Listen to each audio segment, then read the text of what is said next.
নমস্কার।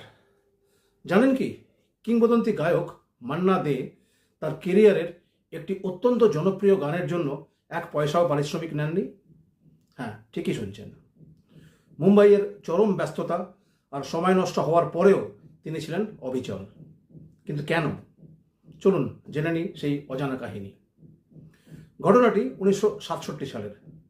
পরিচালক পাঁচু বসাক, যদি আমার খুব ভুল না হয়, পাঁচুবাবু শ্রী জয়দ্রথ নামে তখন ভানু বন্দ্যোপাধ্যায় আর সাবিত্রী চট্টোপাধ্যায়কে নিয়ে একটি নতুন ছবি তৈরি করছেন, যার সঙ্গীত পরিচালক ছিলেন কোপেন মল্লিক।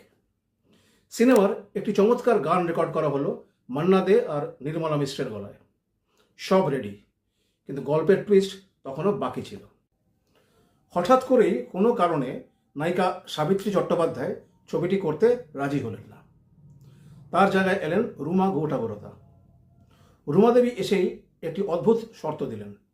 তিনি বললেন, গানটি আমিই গাইব, অন্য কারোর গানে আমি লিড দেব না। ব্যাস, শুরু হলো দৌড়ঝাঁপ।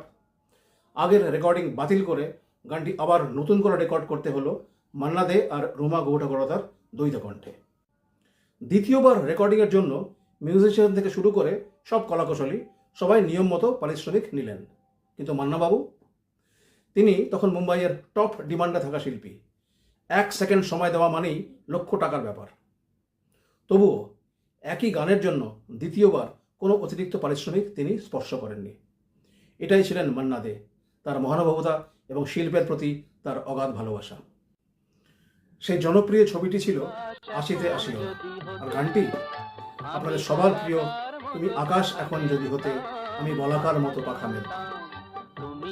আজকের এই পর্বটি কেমন লাগলো অবশ্যই কমেন্টে জানান। আর এই ছবিটি আপনাদের কেমন লেগেছিল জানাতে ভুলবেন না।